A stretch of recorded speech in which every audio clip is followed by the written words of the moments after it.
En effet, lorsque j'ai écrit mon roman En attendant que les beaux jours reviennent, j'ai pris un pseudo. Alors, c'est à moitié un pseudo parce que je m'appelle également Madame Harel et Cécile est mon deuxième prénom. Et en fait, je trouvais que Cécile Harel sonnait mieux que Sylvie Harel. Et c'est vrai que j'ai pris un pseudo pour plusieurs raisons. Déjà, c'est un roman intime.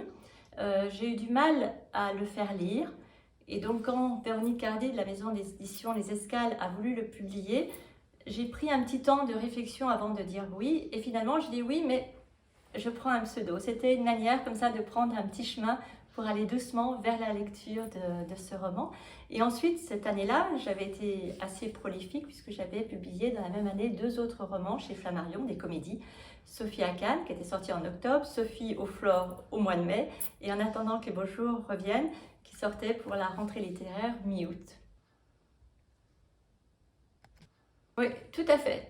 D'ailleurs, dans les salons du livre, parce qu'après j'ai complètement assumé ce livre, et ensuite j'ai dit oui, oui, c'est moi qui l'ai écrit, je me suis plus du tout cachée.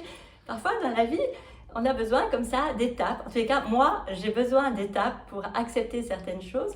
Et ensuite, alors, bon, sur les salons, je disais oui, c'est comme dans la mode, il y a la couture, haute couture.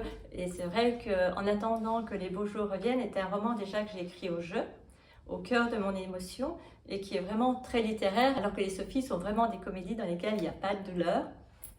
Alors qu'en attendant que les beaux jours reviennent, est un livre qui décrit justement une histoire familiale pleine d'amour, mais également pleine de douleur, pleine de confusion. D'ailleurs, le livre commence très rapidement comme ça, c'est l'histoire de Marie qui veut passer le réveillon de Noël sur la tombe de sa maman. Bon, c'est pas du tout le projet de son mari qui lui dit « mais pourquoi tu vas aller au cimetière le soir de Noël ?» Elle dit « pour retrouver la douleur ». Et son mari ne comprend pas, il lui demande « mais pourquoi ?» Et elle répond « parce que je viens de là ».